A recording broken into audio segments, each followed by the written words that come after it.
Fetty Wap begs his enemies to spare him post-release in Baby. If you thought this man was stepping out of prison into peace, quiet, and a warm, welcome home barbecue, think again, because the streets are whispering. The blogs are foaming at the mouth, and the DMs? Oh, they're rattling like someone just kicked the beehive. Tell me why the moment Fetty touched sunlight. Rumors started flying that he's been calling, texting, FaceTiming, smoke signaling, and spiritually manifesting every enemy he ever made, begging them to keep it cool and let him live? Why does it sound like a deleted scene from Power? Why is the internet treating this like season 3 of a street politics soap opera nobody asked for, but everybody's watching? Because apparently this time the beef didn't stay in 2016. It didn't stay in the club. It didn't stay in the diss tracks. Nah, this beef traveled, got a passport, evolved, multiplied, and was waiting for him at the prison gates like welcome home, superstar. And the craziest this video? People are saying Fetty knows exactly who's coming for him. And exactly why. This isn't a comeback. This is a countdown. Buckle up. The thing nobody wants to admit is that Fetty Wap didn't walk out to a clean slate. He walked out into a world that moved on without him. A world that wrote him off. A world that pretended he never had the streets singing and the charts shaking. But instead of a triumphant return, instead of a victory lap, instead of a welcome home, king, the internet started buzzing with something far darker. Something that sounded less like a comeback story and more like a man running down a hallway, slamming doors behind him, hoping nobody catches up.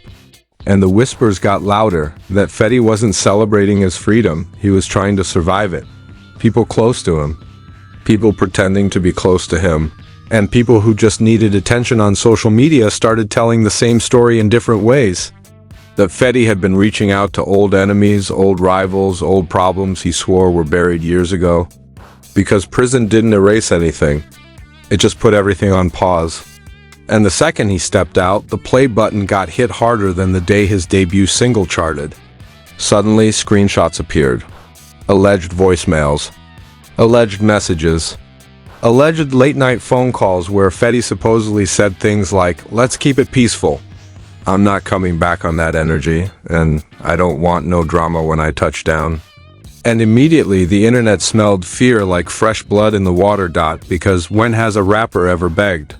When has a rapper ever asked honestly? When has a rapper ever called the same people he once flexed on and said, "Yo, let's not do this right now"? It was giving tension. It was giving desperation. It was giving somebody knows something is waiting for them on the other side of freedom.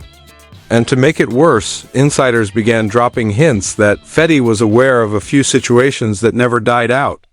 A couple of misunderstandings that turned into grudges. A few street-level problems that transformed into quiet vendettas. The kind that don't come with warnings. The kind that don't come with apologies. The kind that sit, simmer, and mature like rotten wine. The moment he got out, fan pages started posting like they were CNN correspondents. People who hadn't mentioned him in years suddenly became experts on his street relationships.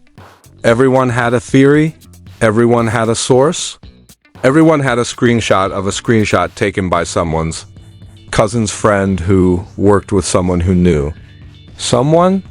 And those so-called insiders said Fetty was scrambling because the streets hadn't forgiven him. Old deals gone bad. Old money disputes. Old alliances that fell apart. Old accusations that never got cleared up. Things from the past that suddenly began crawling out like they heard freedom was back in style. And the craziest, this video? Not a single person close to Fetty denied it. Not one. They stayed silent, thinking silence would calm things down.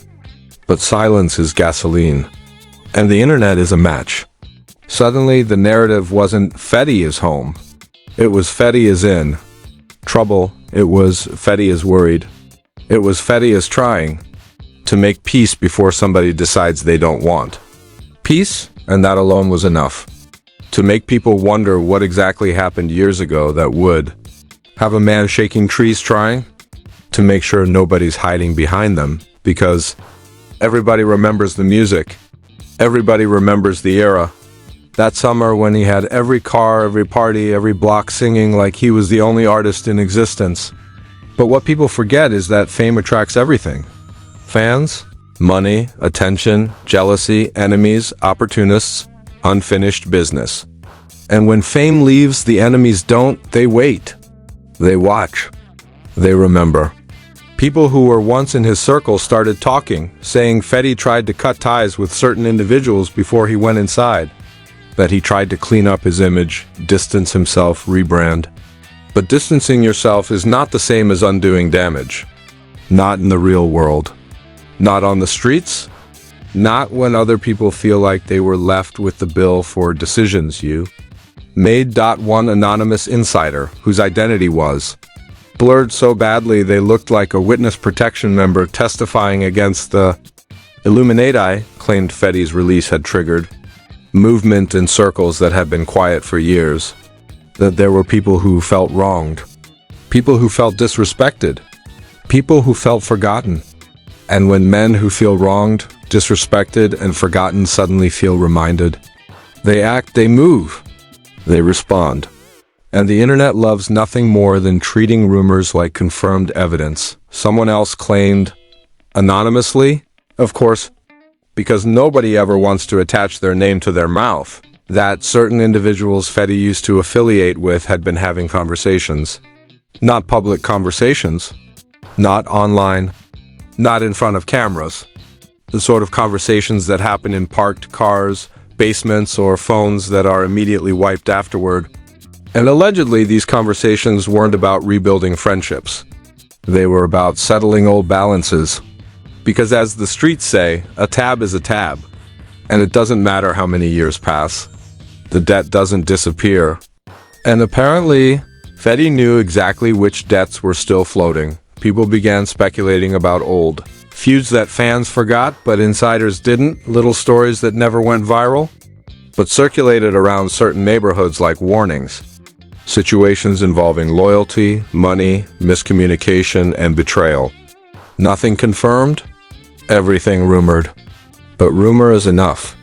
Especially in a world where people are bored and drama is free entertainment, and suddenly, TikTok detectives emerged like they were auditioning for a documentary. They began stitching old interviews, old lyrics, old posts, old tweets, old footage, trying to draw lines. Trying to find enemies, trying to create timelines, trying to solve a puzzle nobody actually handed them. Because the thing about the internet is simple. If you give them a headline, they'll write the story for you. And that's exactly what happened. The headline was Fetty Wap begging his enemies for peace. The internet decided that meant danger was close. People started analyzing body language. Clips of Fetty walking out of release, zoomed in, slowed down, overanalyzed like a NASA mission feed. He looks nervous. He's moving fast. He looks over his shoulder. His hands look tense. As if the man wasn't walking out of prison, where everyone walks out like they're expecting someone to shout their name and drag them back in, and then came the so-called leaked audio. A clip that allegedly captured Fetty telling someone, "I just want peace, bro. I'm not on that energy no more." The audio quality was so bad, it sounded like it was recorded underwater through a sock. But that didn't stop the internet from treating it like it was the Pentagon Papers. People reposted it with captions claiming this was proof that Fetty was scared for his life. Others said it was fake. Others said it was real. Others said it didn't matter because the story already had a heartbeat of its own. And once a story starts breathing on its own, good luck stopping it. More rumors popped up like mushrooms after rain. Claims that Fetty had reached out to certain individuals through intermediaries, trying to send the message that he wasn't looking for trouble. Claims that he had asked certain people to let bygones be bygones. Claims that he was trying to avoid confrontation because he knew that people outside had been waiting, not patiently, but consistently. And when someone's been waiting consistently, they're not waiting for a reunion. They're waiting for a moment, and just when the internet started calming down, barely someone who claimed to be a former associate posted that people had been activated. Activated. As if this was a Marvel movie. As if Fetty stepping out triggered some underground sleeper cell. But people ate it up. Because drama tastes better when it's unbelievable, and that's where everything reached the point of no return. and that's where everything reached the point of no return. Because once the internet collectively decides that a man is running from ghosts, everybody wants to know what those ghosts look like.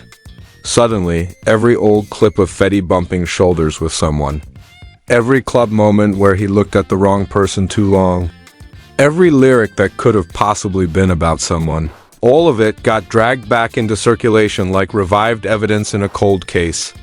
People were zooming into crowds, identifying strangers, building theories like they were piecing together a criminal conspiracy from scraps. It didn't matter what was true. It mattered what was entertaining. That's when the so-called insiders took it up a level. They started dropping longer posts, voice notes, and cryptic captions. One anonymous account said there were people who wanted closure with Fetty. Another account said things were in motion. Someone else claimed a certain person from his past had been waiting for this exact moment. And even though every one of these accounts used fake profile pictures, hid their identity, and talked like they were narrating a thriller, the internet treated them like verified sources. Because when a rumor has momentum, it doesn't matter who starts it. It matters who repeats it. Then it got even messier. People began claiming that Fetty's team was scrambling behind the scenes, that they were trying to move him, schedule him, protect him, hide him, that his first day out wasn't spent celebrating with family or reconnecting with the world. Instead, it was spent dodging calls, monitoring messages, and figuring out which bridges were still burning. Someone allegedly close to him said that Fetty didn't even stay in one place for too long, as if he was expecting someone to pull up, as if he could feel something in the air, as if freedom came with terms and conditions he didn't read. And that's when the first leaked document appeared. A badly formatted screenshot with red circles, arrows, and blurry text claiming certain individuals had been tracking Fetty's movements, real or fake, nobody knows. But that didn't stop people from acting like this was an FBI-level intel drop. Videos with dramatic music started circulating, narrators whispering about Fetty's old relationships, old street ties, old connections that might have gone sour. The kind of connections that don't go viral, but stay relevant to the people involved. And no matter how many times his team tried to dismiss the noise wouldn't go away. A supposed former rival hopped online, though nobody could verify if he was an actual rival or just someone bored with a camera. He went live claiming Fetty had unfinished business and that prison didn't absolve debts, it just delayed them. He claimed he wasn't threatening anything, he was just speaking truth. And the moment he said that, comments exploded like someone pulled the pin out of a grenade. People fueled the fire, tagged bigger pages, demanded interviews, asked for details. And with every repost, every comment, every stitch, the tension grew thicker, and then the conversation shifted again, from street-level whispers to full-blown investigative chaos. People started claiming Fetty's fall from fame wasn't just bad luck or mismanagement, but retaliation. They said there were people who never wanted to see him rise again, and his freedom might reopen wounds those individuals wanted sealed shut. Someone even claimed that the reason his career slowed down was because he tried to cut ties with certain circles, and those circles didn't appreciate being cut off. A theory with no evidence, no credibility, and no logic, which is exactly why it went viral. And then came the alleged voice memo. A recording of someone who definitely wasn't Fetty, but claimed to be him. Shaky voice, dramatic tone, saying he was trying to avoid conflict. The audio was so obviously fake that even parody accounts laughed at it, but the internet didn't care. They clipped it, captioned it, reposted it, and suddenly it became part of the narrative. Because if a story has enough pieces, real or fake, people will put them together like a puzzle that never existed. Meanwhile, Fetty himself stayed quiet. He posted nothing addressing the rumors, no statements, no clarifications, no denials, just silence. And that silence made everything worse. Because when someone is truly unbothered, they mock the rumors. They address them, they laugh, but when someone stays quiet, people see that as confirmation. They think silence equals fear. They assume silence means something behind the scenes is actually happening. And that assumption became fuel. People online started claiming Fetty was being hidden by his team. Others claimed he was deliberately staying low. Some said he had switched locations 3 times in 1 week. One random account claimed he was moving around with extra security. Another claimed he was meeting with people privately trying to settle conflicts. Nothing confirmed? Everything exaggerated. But the exaggeration was addictive, and here's the part that pushed the narrative from drama to full-blown cinematic chaos. Someone posted a blurry video of a group standing outside a building at night, claiming that they were waiting for Fetty. The video could have been of anyone. Could have been a group of teenagers waiting for Uber Eats, but the caption said, "They still watching," and that was enough. People reposted it like it was a documentary scene. As long as it felt real, that was all that mattered. Then came the conspiracies. People started connecting Fetty's story to other rappers who'd faced similar situations after release. They started claiming it was part of a pattern. That fame gone wrong always leaves behind enemies who don't forget. That Fetty was just the latest name on a list of artists who walked out of prison with more problems outside than inside. Commentators started speaking as if they personally received daily updates from secret sources. Every video had phrases like, "My guy told me," someone close to the situation said, "Here's what I heard," and none of it had proof. But the audience? They couldn't get enough. More theories popped up that Fetty had money disputes from years ago that were never resolved. That old deals had gone sideways. That certain individuals felt they got played. Others claimed Fetty had walked away from commitments before his sentence, and now those people wanted answers. It didn't matter whether any of it was true. What mattered was that the narrative made sense to the internet. And once a narrative makes sense, it becomes unshakable. Then the bloggers entered the arena. The moment bloggers get involved, everything becomes both more dramatic and less factual. They started posting countdowns. They started posting reaction videos. They started hinting at exclusive sources. And every time they mentioned Fetty's name, the story got bigger and uglier and louder. People who hadn't said Fetty Wap's name in years were suddenly experts on his life. They began predicting outcomes, analyzing risks, and talking like they had direct insight into underground conversations. The craziest twist came when a former collaborator, someone who hadn't been seen with Fetty in years, posted a cryptic message saying, "Some things you can't run from." No context, no explanation, just vibes. And of course the internet turned it into a declaration of war. They claimed it was a warning, they claimed it was a threat, they claimed it was a sign that someone was about to act. And that message spread like wildfire. Fetty's silence became the biggest talking point. People wondered if he was strategizing, if he was scared, if he was preparing, if he was avoiding confrontation. One outlet even claimed Fetty had been advised not to appear in public until certain people calmed down. Another claimed his team was trying to control the narrative but were failing miserably. And whether any of this was true didn't matter, because the story was already too big to contain. And right when the internet thought it had reached peak chaos, the next rumor dropped, one that would push everything into full meltdown. And that's when everything stopped making sense. Because if Fetty was really this calm, this peaceful, this "I'm ready to start a new chapter" version of himself, why were the same people he name-dropped suddenly moving like they were preparing for a war? Why were old enemies posting subliminals? Why were private investigators lurking on TikTok? Why were fake lawyers arguing on Instagram Live at 3:47 a.m. about what happens next? This wasn't a reunion. This was a funeral procession for somebody's ego. And everybody online started whispering the same thing. Something was coming, and Fetty's little plea video wasn't the end. It was the beginning of the real storm. Because 2 hours after that clip started circulating, a new wave of leaked screenshots hit the timeline, allegedly from inside a group chat full of people whose names were conveniently blurred. But their energy? Their energy was loud, messy, aggressive, and very, very pointed. And the tone of the messages wasn't "let him live." It was "let's finish what we started." The internet saw those blurry icons and instantly turned into detectives, zooming, enhancing, screenshotting, reposting, guessing, and within minutes, people were convinced the messages belonged to individuals who had real history with Fetty.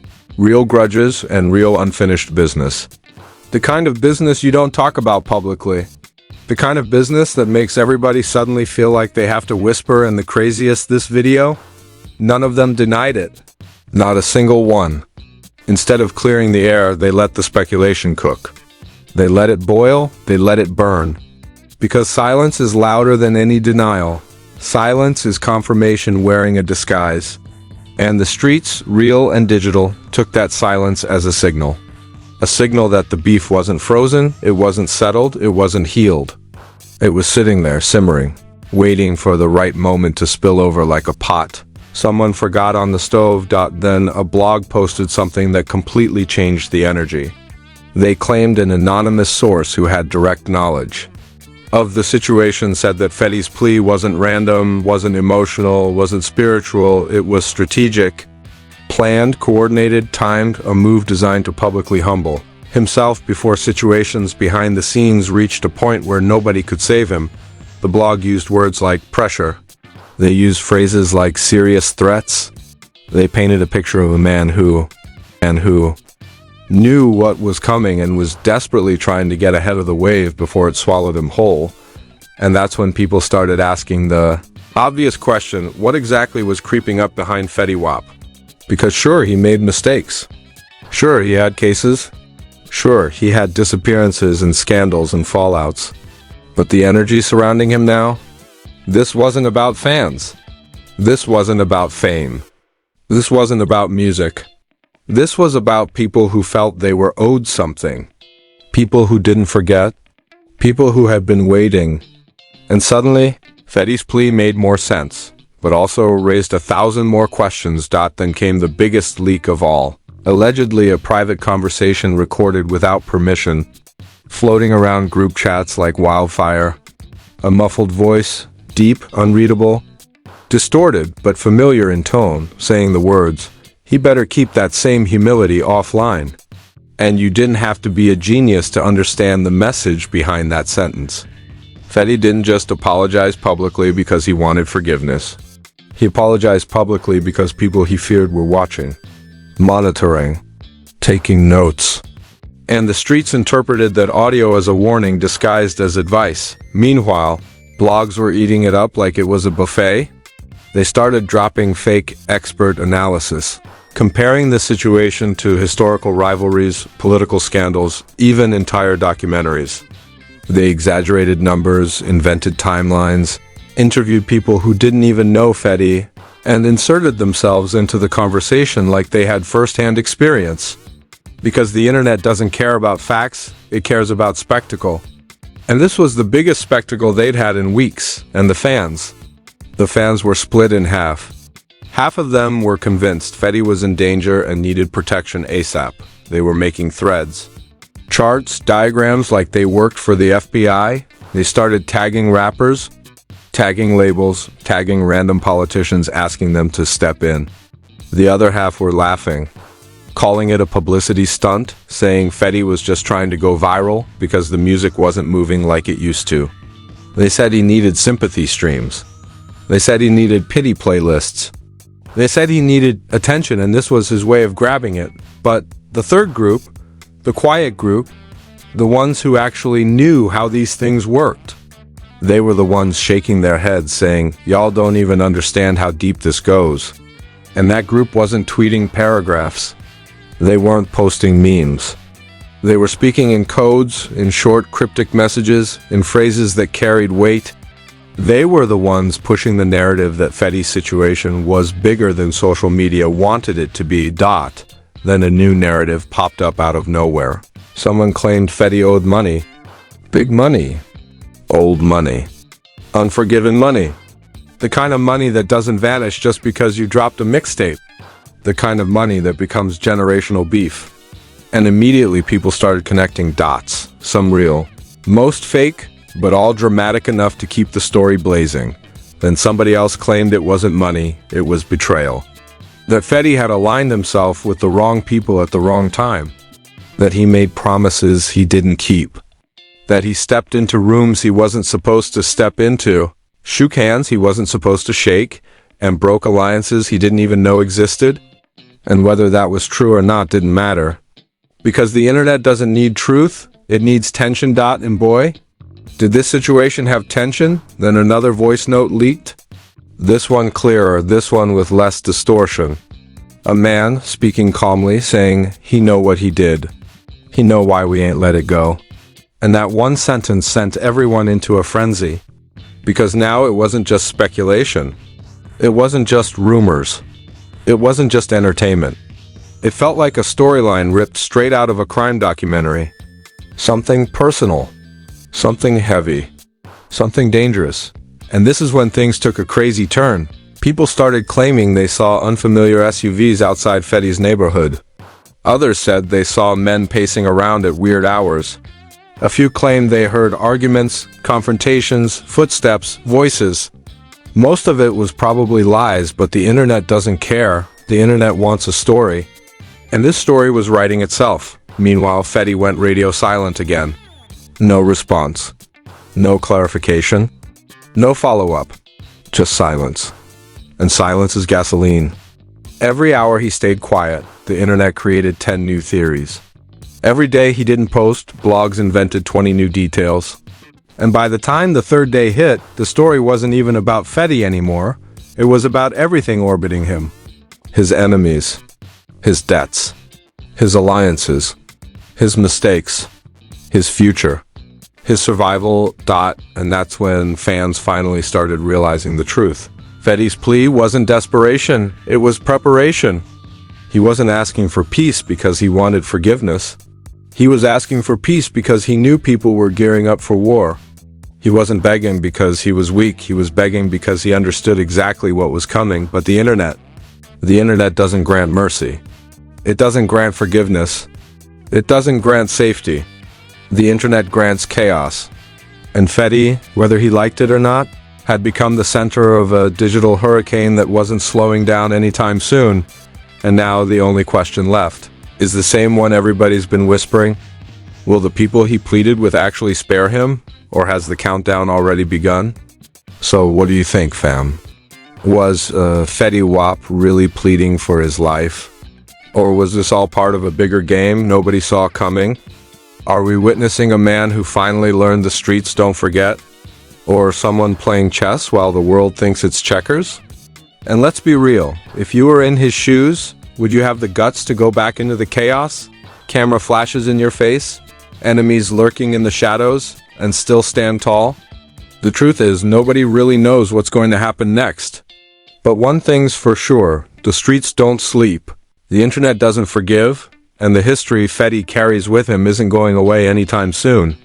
Every screenshot, every leaked message, every whispered threat is adding fuel to a fire that could explode at any moment. So here's where you come in. What's your take? Was Fetty right to make that plea? Or did he just show the world a weakness his enemies could exploit? Who's really pulling the strings behind the scenes? Drop your theories in the comments, hit that like button if you're here for every twist and turn, and make sure you subscribe so you don't miss a second of this unfolding drama. The story's far from over, and we'll be here breaking it all down when it hits again.